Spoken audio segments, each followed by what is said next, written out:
خير الحديث كتاب الله وخير الهدي هدي محمد صلى الله عليه وسلم وشر الأمور محدثاتها وكل محدثة بدعة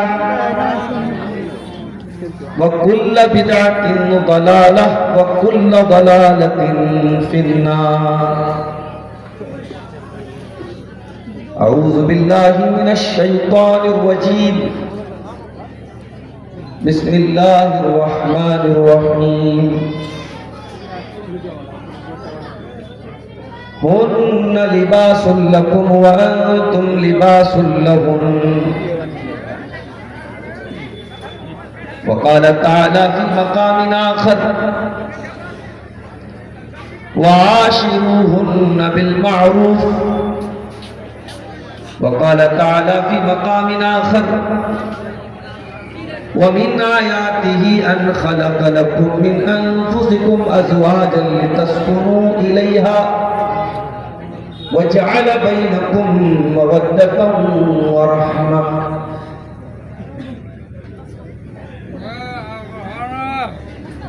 باعث سکون دل حاصل نشان جہاں. باعث سکون دل حاصل نشان جہاں. ان کا نام نامی ہے، ان کی ذات والا ہے. ان کا نام نامی ہے، ان کی ذات والا ہے. غرق بحر عصیاں میں کب کے ہو گئے ہوتے، کب کے ہو گئے ہوتے. ہم گناہگاروں کو آپ نے سنبھالا ہے. ہم گناہگاروں کو آپ نے سنبھالا ہے.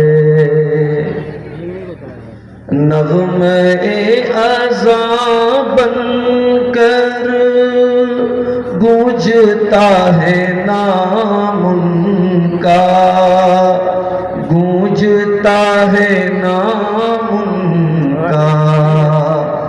جس طرف نظر ڈالو ان کا بول بالا ہے. جس طرف نظر ڈالو ان کا بول بالا ہے. اور آخری شعر سماعت فرمائیں. صرف اتنا سمجھی ہے عقل ٹھوکریں کھا کر، عقل ٹھوکریں کھا کر. ان کی منزل رفعت رفعتوں سے بالا ہے. باعث سکون دل حاصل نشان جہاں. صدر محترم، علماء کرام، محترم بزرگوں، نوجوان ساتھیوں، اور اگر میری آواز پہنچ رہی ہے تو میری پردہ نشین ماں اور بہن، دارالعلوم مدرسہ ابو عبیدہ ابن جراح کے اس کیمپس میں تقریباً 8 سالوں کے بعد 2017 کے بعد 2025 میں پھر ایک بار آپ کے سامنے آج حاضر ہونے کا اور خطاب کرنے کا موقع اللہ کی توفیق سے نصیب ہو رہا ہے۔ اپنے بڑے محترم دوست اور بھائی شیخ کوثر تسلیم صاحب سے میں نے وعدہ کیا تھا کہ پروگرام میں شرکت ہوگی، لیکن چونکہ 2017 میں جب میں آیا تھا تو اس وقت میں ملازمت کی پابندیوں سے آزاد تھا، اور اس وقت میں ملازمت کی پابندیوں سے جڑا ہوا ہوں، ایک مدرسے میں استاذ ہوں، اس لیے بہت سوچ سمجھ کے پروگراموں میں وقت دینا پڑتا ہے۔ اب میرے سامنے مشکل یہ ہے، یہاں سے مجھے پٹنہ پہنچنا ہے، صبح وہاں سے ٹرین ہے میری، بنارس سے کلاس پہنچ کے کلاس بھی کرنا ہے، اور آپ حضرات جو بڑی جستجو کے ساتھ اور بڑی قد و کاوش کے ساتھ قریب سے اور دور سے آئے ہیں، خطاب بھی سننا چاہتے ہیں۔ شیخ سیف الاسلام حفظہ اللہ نے ابھی آپ کے سامنے خطاب کیا، اور مدرسے کے لیے وہ تعاون بھی لے رہے تھے آپ سے۔ میرے پاس شاید اتنا وقت نہ ملے، گنجائش نہ ہو کہ میں فردن آپ سے تعاون کی اپیل کر سکوں اور آپ کے ناموں کا اعلان کر کے آپ کے لیے دعا کر سکوں۔ اجتماعی طور پر ان تمام لوگوں کے لیے جو اس علاقے کے اس معتبر مدرسے کو، جو بڑی اہم تعلیمی خدمات کو اس علاقے میں انجام دے رہا ہے، میں تمام حضرات سے، بھائیوں سے، بہنوں سے، بزرگوں سے بڑے ادب اور احترام کے ساتھ گزارش کروں گا کہ آپ بڑھ چڑھ کر کے اپنی حیثیت سے بڑھ کر کے آپ اس ادارے کا تعاون کریں، یہ ادارہ اور ترقی کرے۔ ابھی 2 بچوں کے سروں پہ دستار باندھی گئی، ہر سال اور بچے یہاں سے حافظ بن کے نکلیں اور علم دین کی شمع یہاں سے روشن ہو۔ اللہ تعالی ہم سب کو اس کی توفیق عطا فرمائے۔ میرے بھائی، قرآن کریم کی 3 الگ الگ آیتیں میں نے آپ کے سامنے پڑھی خطبہ مسنونہ کے بعد۔ ان تینوں آیتوں کا تعلق انسانی زندگی کے بہت اہم رشتے سے۔ اللہ تعالیٰ نے اس دنیا کا نظام ایسا بنایا ہے کہ مرد کو عورت کی ضرورت ہے اور عورت کو مرد کی ضرورت ہے۔ آدم علیہ السلام کو اللہ نے پیدا کیا اور جنت کی تمام نعمتیں ان کو مل رہی تھی، لیکن آدم ادھورے تھے حوا کے بغیر۔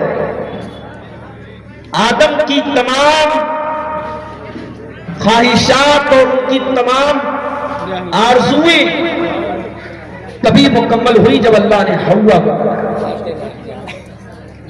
اسی لیے اللہ کے پیارے نبی اپنے ہر خطبے میں جو قرآن کی 3 آیتیں پڑھتے تھے، اس میں ایک آیت سورہ نساء کی پڑھتے تھے، جس میں اللہ تعالیٰ نے اس بات کا ذکر کیا ہے کہ ہم نے آدم کو پیدا کیا اور آدم کے بعد انہی میں سے ان کی بیوی حوا کو بنایا۔ یا ایھا الناس اتقوا ربکم الذی خلقکم من نفس واحدہ، اے لوگوں اپنے پروردگار سے ڈرو جس نے ایک جان آدم سے تم کو پیدا کیا۔ وَخَلَقَ مِنْهَا زَوْجَهَا، اور آدم سے ان کی بیوی حوا کو بنایا۔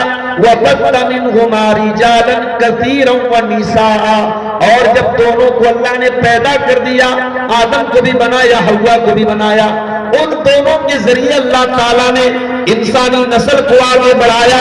جب تک حوا پیدا نہیں ہوئی انسانی نسل آگے نہیں بڑھ پائی۔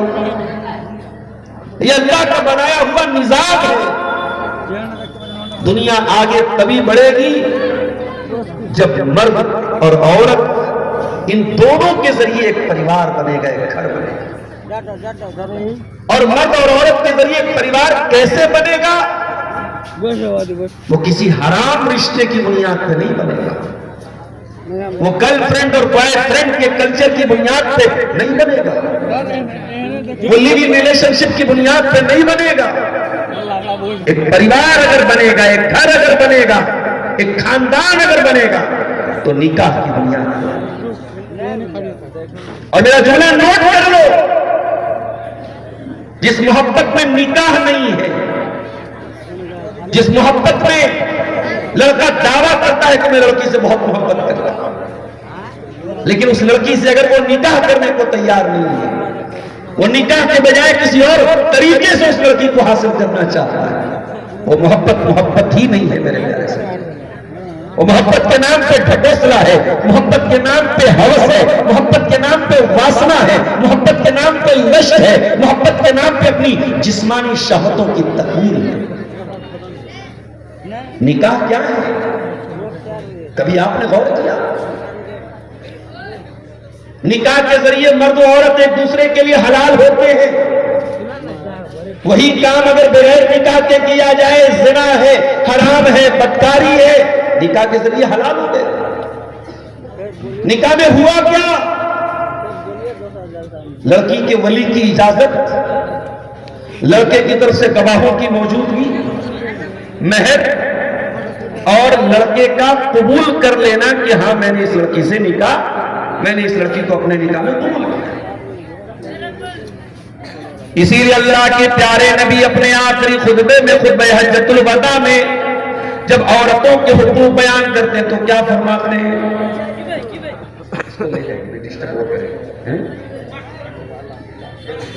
آخری خطبے میں آپ نے کیا فرمایا؟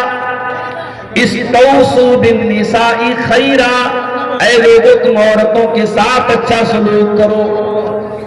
فَإِنَّكُمْ أَخَذْتُمُوهُنَّ بِأَمَانِ اللَّهِ وَاسْتَحْلَلْتُمْ فُرُوجَهُنَّ بِكَلِمَةِ اللَّهِ۔ ذرا جملے پر غور کیجیے اللہ کے رسول کے۔ آپ نے فرمایا کہ جب تم نے عورت سے نکاح کیا، کل تک وہ کسی کی بیٹی تھی، کسی کی بہن تھی، کسی کی خالہ تھی، کسی کی پھوپھی تھی، لیکن کل تک کسی کی بیوی نہیں تھی۔ کل تک وہ کسی اور کے گھر میں رہتی تھی، کسی اور کے گھر میں نہیں، اپنے گھر میں رہتی تھی۔ اور آج جب نکاح کر کے آئی، ایک اجنبی پریوار میں، ایک اجنبی گھر میں آئی، اور ایک انسان جس سے پہلے سے کوئی رشتہ داری نہیں تھی، نکاح کے ذریعے وہ اس کی بیوی بن گئی۔ صرف بیوی نہیں بنی، سر سے پیر تک اس کے لیے حلال ہو گئی۔ اللہ کے نبی فرماتے اخذتموهن بأمان اللہ، اے لوگوں تم نے ان عورتوں کو جب نکاح میں قبول کیا تو تم نے اللہ کا نام لے کے ان کو قبول کیا۔ اللہ کا کلام پڑھا گیا، قرآن پڑھا گیا، مولوی صاحب نے خطبہ نکاح پڑھا اور اللہ کا نام لے کے تمہاری پناہ میں دے دیا، تمہاری امان میں دے دیا۔ یہ عورتیں جب نکاح کر کے تمہارے گھر میں آتی ہیں، تمہاری پناہ میں آ جاتی ہیں، تمہاری امان میں آ جاتی ہیں۔ وَاسْتَحْلَلْتُمْ فُرُوجَهُنَّ بِكَلِمَةِ اللَّهِ، اور اللہ کے کلمہ کی بنیاد پر یہ تمہارے لیے حلال ہو جاتی ہیں۔ کل تک ان کو ٹچ کرنا حرام تھا، ان کو چھونا حرام تھا، ان کے قریب جانا حرام تھا، آج تمہارے لیے حلال ہو گئی۔ کیوں حلال ہوئی؟ اللہ کے کلمہ کی بنیاد پر حلال۔ نکاح کے اندر بڑی طاقت ہے، اور یہ نکاح جو محبت پیدا کرتا ہے، وہ واٹس ایپ اور انسٹاگرام کی چیٹنگ سے وہ محبت نہیں پیدا ہو سکتی۔ معاف کیجیے، وہ فیس بک اور سوشل میڈیا پر ایک دوسرے کو پیار بھرے میسج بھیج دینے سے جو محبت کے نام پہ ڈھکوسلے ہو رہے، وہ محبت نہیں ہے، محبت تو نکاح کے ذریعے ہو جاتی ہے۔ اللہ قرآن میں کہتا ہے وَمِنْ آيَاتِهِ أَنْ خَلَقَ لَكُمْ مِنْ أَنفُسِكُمْ أَزْوَاجًا لِتَسْكُنُوا إِلَيْهَا، اللہ تعالیٰ کی بہت بڑی نشانی یہ بھی ہے کہ اس نے تمہاری بیویوں کو بنایا تاکہ تم ان سے سکون حاصل کرو۔ اس کا مطلب یہ ہوا کہ سکون آپ کو نکاح ہی کے ذریعے ملے گا، حرام رشتے کے ذریعے کبھی سکون نہیں مل سکتا۔ شہوت پوری ہو سکتی ہے، واسطہ پوری ہو سکتی ہے، جسم کے تقاضے پورے ہو سکتے ہیں، سکون نہیں مل سکتا۔ سکون ملے گا تو بیوی آپ کو سکون ملے گا، جو اللہ کے کلمے کی بنیاد پر آپ کی زندگی میں ہے، بیوی سکون لے کے آئے۔ اور دنیا کی تاریخ گواہ ہے، اس نکاح نے کتنے نوجوانوں کی زندگیوں کو بدل ڈالا میرے ساتھ۔ کتنے نوجوانوں کو میں جانتا ہوں جو شادی کے پہلے بڑے لفنگے قسم کے، بڑے آوارہ قسم کے، بڑے غیر ذمہ دار قسم کے لوگ تھے، لیکن جب نکاح ہو گیا اور ایک عورت ان کی زندگی میں ذمہ داری بن کے آئی، اللہ تعالیٰ نے ذمہ دار بنا دیا، اللہ نے برائیوں سے بچنے والا بنا دیا، اللہ نے سمجھدار بنا دیا، اللہ نے تقوی والا بنا دیا۔ اور اگلے جملے پر غور کیجئے، وَجَعَلَ بَيْنَكُمْ مَوَدَّةً وَرَحْمَةً، اور اللہ نے میاں بیوی کے بیچ میں محبت پیدا کر دی، رحمت پیدا کر دی۔ محبت اللہ نے پیدا کی ہے نکاح کے ذریعے، یہ محبت دنیا کی کسی طاقت نے پیدا نہیں کی۔ آپ شنکر نگر سپول کے رہنے والے ہیں، شیر صاحب آبادی برادری آپ کی کٹیہار ارریہ اور کشن گنج تک پھیلی ہوئی ہے۔ آپ نے نکاح کا پیغام بھیجا، یہاں سے 100 کلومیٹر 150 کلومیٹر دور یا اور بھی دور مان لیجئے، لڑکی سے آپ کا پہلے سے کوئی جان پہچان کوئی تعلق نہیں، لڑکی آئی آپ کے گھر، آپ سے شادی ہو گئی، بیوی بن گئی آپ کی، وہ آپ بے روزگار تھے، کل تک اکیلے کھانا پڑتا تھا، بیوی کو کھلانا پڑ رہا ہے، احساس ہوا یار میری آمدنی تو کم ہے، کچھ اور کرنا پڑے گا، دوستوں سے مشورہ کیا، دوستوں نے کہا قطر چلے گا۔ مجھے معلوم ہے بیرپور کے علاقے کے بہت سارے ہمارے نوجوان قطر میں جاب کرتے ہیں، کام کرتے ہیں، قطر چلے گیا، ویزا بن گیا آپ کا، ٹکٹ آ گیا، فلاں تاریخ کو فلائٹ ہے آپ کی پٹنہ سے، جانے کا ٹائم آ گیا، ابھی شادی کو صرف 1-2 ہفتے ہوئے ہیں، اتنا آپ کی بہن نہیں رو رہی ہے، اتنا آپ کی ماں نہیں رو رہی ہے، اتنا آپ کے وہ رشتہ دار نہیں رو رہے جو سالوں سے آپ کے رشتہ دار تھے، 1 ہفتے 2 ہفتے نکاح کا یہ رشتہ ہوا ہے، وہ عورت زاروں قطار رو رہی ہے۔ آپ اپنی بیوی کو چھوڑ کے پردیس جا رہے ہیں، بیوی آپ سے لپٹ کر کے رو رہی ہے، آپ کے لیے کھانے کا ٹفن باندھ رہی ہے، آپ کے سامانوں کو ترتیب دے رہی ہے، آپ کا سامان پیکنگ کر رہی ہے۔ اے اللہ، یہ کیسی محبت ہے جو برسوں کی محبت پر بھاری پڑ رہی ہے، 1 ہفتے 2 ہفتے بھی شادی کو ہوئے، اس عورت کے دل میں اس آدمی کی اتنی زیادہ محبت کیسے پیدا ہو گئی؟ عورت بھی رو رہی ہے، آدمی کا دل بھی غمگین ہے، بیوی کو چھوڑ کے جا رہا ہے، بھاری من کے ساتھ جا رہا ہے، بھاری دل کے ساتھ جا رہا ہے، کلیجے پر ایک دکھ اور اداسی چھائی ہوئی ہے۔ یہ 1-2 ہفتے کے اندر اتنا پیار، اتنا اپناپن کیسے پیدا ہو گیا؟ قرآن جواب دیتا ہے، او لوگوں، یہ دنیا کی کسی طاقت کا کمال نہیں ہے۔ وَمِنْ آيَاتِهِ أَنْ خَلَقَ لَكُم مِّنْ أَنفُسِكُمْ أَزْوَاجًا لِتَسْكُنُوا إِلَيْهَا وَجَعَلَ بَيْنَكُم مَّوَدَّةً وَرَحْمَةً، یہ محبت پیدا کرنے والا اللہ ہے۔ یہ محبت میاں کے دل میں، شوہر کے دل میں بیوی کے لیے، اور بیوی کے دل میں شوہر کے لیے، یہ محبت پیدا کرنے والا اللہ ہے۔ اور آگے بڑھیے، شوہر 70 سال کا ہو گیا، بیوی 60 سال کی ہو گئی، دونوں بوڑھے ہو گئے، عورت جوانی میں بڑی خوبصورت تھی، اب بڑھاپے میں چہرے پر جھرری پڑ گئی، بال سفید ہو گئے، شوہر بھی بوڑھا ہو چکا ہے، بدن میں طاقت نہیں ہے، جھک کے چلتا ہے، لاٹھی لے کے چلتا ہے، اس بڑھاپے میں بڑھیا کا انتقال ہو گیا، بوڑھے کی آنکھوں سے آنسو بہ رہے ہیں، بوڑھا رو رہا ہے، ارے تیری عورت تو بوڑھی ہو چکی تھی، 60 سال کی ہو چکی تھی، اب تو جوانی کے جیسی خوبصورتی بھی نہیں تھی، اب تو اس لائق ہی نہیں ہے تو کہ اپنی بیوی کے قریب جا سکے، نہ تیری بیوی اس لائق ہے تیری ضرورتوں کو پورا کر سکے۔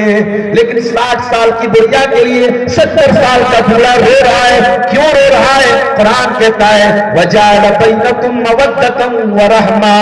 او لوگوں، یہ نقلی محبت نہیں ہے، واٹس ایپ والی محبت نہیں ہے، یہ سوشل میڈیا والی محبت نہیں ہے، یہ اللہ کی پیدا کی ہوئی محبت ہے۔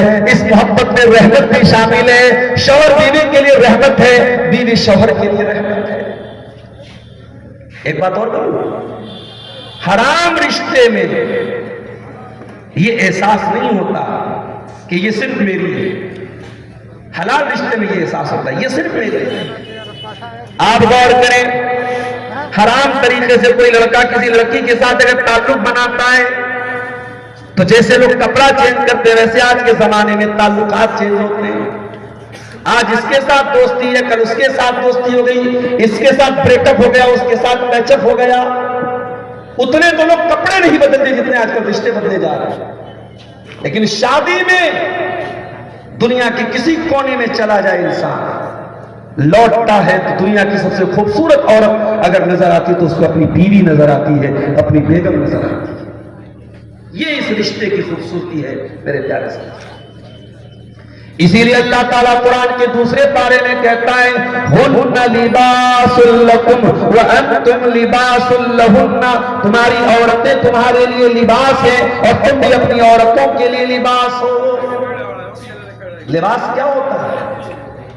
کوئی کرتا پائجامہ کے ساتھ صدری پہن رہا ہے، کوئی بلیزر پہن رہا ہے، کوئی شیروانی پہن رہا ہے، کوئی ٹی شرٹ پہن رہا ہے۔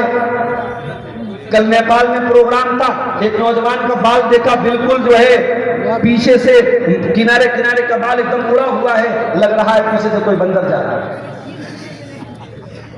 تو اب یہ بھائی اس کو وہی اسٹائل جم رہا ہے، کوئی رونالڈو کے جیسا بال رکھے ہوئے ہے، کوئی سلمان خان والی لاکٹ پہن رہا ہے، سب کے اپنے اپنے فیشن ہیں۔ لباس آدمی وہ پہنتا ہے جس میں انسان اپنے آپ کو اچھا محسوس کرے۔ کپڑے کی دکان پہ آپ جاتے ہیں، کسی اچھے مال میں جاتے ہیں، آپ مال والے نے ٹرائل روم رکھا ہے، بھائی کپڑا پہن کے ٹرائل کر لو، دیکھو تم کپڑے میں کیسے لگ رہے۔ قرآن کتنی بہترین تعبیر کر رہا ہے ہن لباس لکم، تمہاری بیوی تمہارے لیے لباس ہے، تم بیوی کے بغیر اچھے ہی نہیں لگو گے، بیوی تمہارے بغیر اچھی نہیں لگے گی، تم ایک دوسرے کو کمپلیٹ کر رہے ہو، ایک دوسرے کی سندرتا ہو، ایک دوسرے کی خوبصورتی ہو۔ ارے ایک دن بیوی چلی جائے مائکے تو کمرہ سنا سنا لگ جائے۔ جو شادی شدہ لوگ ہیں جنہوں نے یہ لڈو کھایا ہوا ہے ان کو زیادہ احساس ہے، جو بیچارے نہیں کھائے ہیں وہ کیا کریں۔ تو شادی کے بعد انسان کی لائف چینج ہو جاتی ہے، زندگی میں پریورتن آ جاتا ہے، اور میاں بیوی ایک دوسرے کا لباس ہے۔ اور غور کیجیے گا، ہر آدمی کوئی نہ کوئی کپڑا پہنتا ہے، کوئی لنگی پہنے ہوئے ہے، کوئی بنیان پہنے ہوئے، لیکن کوئی اگر بغیر کپڑوں کے ہے، ننگا ہے، تو دو ہی بات ہو سکتی ہے، یا تو وہ انسان نہیں ہے، اور انسان ہے تو پھر عقل نہیں اس کے اندر، پاگل ہوگا جو ننگا گھومے گا۔ اگر انسان ہے اور عقل ہے تو کپڑا ضرور پہنے۔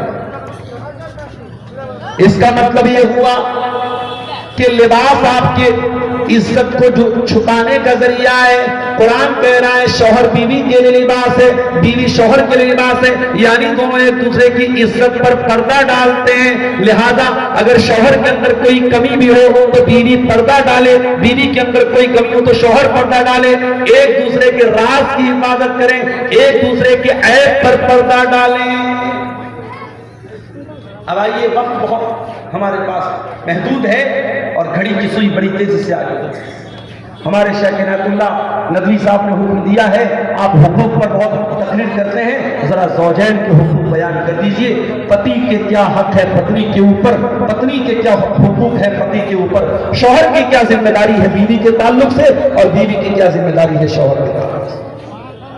میں بات آگے بڑھاتا ہوں، لیکن ایک بات کہنا چاہیے، آج سیمانچل کے علاقے میں گھومتے ہوئے ایک بات میں نے محسوس کیا کہ آپ کی اس برادری میں بھی، شیرسا وادیوں میں بھی شادی بیاہ میں بہت ساری رسم و رواج موجود ہیں۔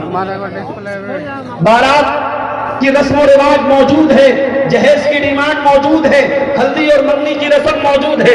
اللہ کے راستے میرے بھائیوں، آپ کم سے کم اپنی برادری، مجھے معلوم ہے اگر آپ متحد ہو جائیں، میں کٹیہار بھی جاتا ہوں، پورنیہ بھی جاتا ہوں، ارریہ بھی جاتا ہوں، اندرسا سب جگہ سے بن رہا ہے، اندرسا کی ریسیپی چینج نہیں ہو رہی، پورے سے سب آتی ہے، ناشتے کا اسٹائل سب جگہ سیم ہے، وہی تھوڑی سی کاجو آ جائے گا، تھوڑا سا کشمش اس میں ہوگا، تھوڑی سی سیب کاٹ کے رکھ دیں گے، تھوڑا سا اس میں جو ہے کوئی میٹھا رکھ دیں گے، یہ پورے شیخ آبادی برادری میں اس بات پر اتحاد و اتفاق ہے۔ تو جیسے آپ نے ان تمام چیزوں میں اپنا ایک کلچر بنایا ہے، بڑے درد کے ساتھ آپ سے گزارش کرتا ہوں، آپ ایک کلچر یہ بھی بنائیے، دنیا کو یہ بتائیے ہماری برادری میں شادی سمپل طریقے سے سنت کے مطابق۔ مجھے آج ایک صاحب نے بتایا ہمارے برادری میں لڑکیوں کی شادی 20 سال کے اندر ہو جاتی ہے، اگر 20 کراس کر گئی تو مانا جاتا ہے لڑکی اتنی عمر کیوں ہوگی، شادی کیوں ہوگی؟ اچھی چیز ہے، لڑکی یا لڑکا اگر وہ جوان ہو گئے، بالغ ہو گئے، قرآن و حدیث کو ہم سے یہی کہتے ہیں کہ ان کی صحیح وقت پہ شادی کریں۔ اور میں بار بار یہ بات کہتا ہوں، یہ زمانہ کوئی صحابہ کا زمانہ نہیں ہے، یہ کوئی تابعین کا زمانہ نہیں ہے، یہ خیر القرون کا دور نہیں ہے، ہم قیامت کے قریب کے دور سے گزر رہے ہیں، ہم فتنوں کے دور سے گزر رہے ہیں، قیامت قریب ہے، زنا کا بازار عام ہے، بے حیائی عام ہے، بے پردگی عام ہے، اور اس دور میں اگر آپ نے نکاح کو مشکل بنایا، زنا تیار بیٹھا ہے آپ کی نوجوان نسل کو برباد کرنے۔ اس لیے میرے بھائیوں، نکاح کو آسان، اور یہی پیغام دیا تھا جناب محمد رسول اللہ صلی اللہ تعالی علیہ وسلم نے نوجوانوں کو۔ کیا فرمایا تھا آپ نے؟ یا معاشر الشباب، اے نوجوانوں، من استطاع منکم الباء، جس کے پاس شادی کی چھمتا ہو، شادی کی طاقت ہو، بیوی کو کھلانے کی طاقت ہو، بیوی کا حق ادا کرنے کی طاقت ہو، فلیتزوج، وہ نکاح کر لے، شادی کر لے، فإنہ اغض للبصر، نکاح کرے گا تبھی اس کی آنکھیں پست ہوگی۔ عبدالغفار صاحب کی تقریر رات بھر سنتے رہو، علماء کی تقریریں رات بھر سنتے رہو، لیکن اللہ کے رسول کے الفاظ ہیں، آپ کی شرمگاہ کی حفاظت اور آپ کی آنکھوں کی حفاظت اگر ہوگی تو نکاح کے ذریعے ہوگی، اگر نکاح کی طاقت ہے تو دیر مت کرو، نکاح کر لو۔ اور یہ پیغام اللہ کے نبی نے لڑکی کے گارجین کو دیا۔ آج سماج میں بہت ساری لڑکیاں ہیں جو اپنے باپ کی ضد کی وجہ سے، اپنی ماں کی ضد کی وجہ سے بیٹھی ہوئی ہیں۔ کیا ضد ہے؟ اگر ہم کروڑ پتی ہیں تو داماد بھی کروڑ پتی ہی چاہے، اگر ہمارے پاس 2 منزلہ مکان ہے تو داماد بھی 2 منزلہ مکان والا چاہے، اگر ہم گورنمنٹ جاب والے ہیں ہمارا داماد بھی گورنمنٹ جاب والا ہونا چاہیے۔ اللہ کے پیارے نبی فرماتے ہیں اذا خطب الیکم ممن ترضون دینہ وخلقہ، جب تمہاری لڑکیوں کے لیے اچھا رشتہ مل جائے، دیندار رشتہ مل جائے، لڑکے کا دین اچھا ہے، لڑکے کا کیریکٹر اچھا ہے، فزوجوہ، تو اور شرطیں نہ لگاؤ اور کنڈیشن نہ لگاؤ، شادی کر دو، نکاح کر دو۔ اگر تم نے ایسا نہیں کیا تکن فتنۃ فی الارض وفساد عریض، تو زمین میں بہت سارا فساد پھیل جائے گا، فتنہ پھیل جائے گا۔ امام حسن بصری کے پاس ایک آدمی آیا، اس نے کہا امام صاحب میری بیٹی کے رشتے بہت آ رہے، کسرا خطہ کہا میری بیٹی کے رشتے بہت آ رہے، کس کے ساتھ لڑکی کی شادی کی؟ فرمایا زوجها التقی، اپنی لڑکی کی شادی کسی متقی انسان سے کرنا، کسی پرہیزگار انسان سے کرنا۔ ان احبھا اکرمھا، اگر وہ تمہاری لڑکی سے محبت کرے گا تو عزت دے گا، وان لم یحبھا لم یہنھا، اور اگر تمہاری بیٹی سے محبت نہیں کرے گا تب بھی ذلیل نہیں کرے گا۔ لہذا شادی کرو تو تقوی اور دینداری کی بنیاد پر کرو۔ اب آئیے ہم ذرا قرآن و حدیث کی روشنی میں جائزہ لیں، شوہر کے اوپر کیا ذمہ داری بیوی کی ہے اور بیوی کے اوپر کیا ذمہ داری شوہر کی ہے۔ پہلے ہم دونوں کی مشترکہ کی ذمہ داریوں کو آپ کے سامنے بیان۔ نکاح ہو گیا، شوہر بیوی ایک دوسرے کے رشتے میں آ گئے، اب کچھ چیزیں دونوں کی ذمہ داری ہے، شوہر کی بھی ذمہ داری ہے، بیوی کی ذمہ داری ہے۔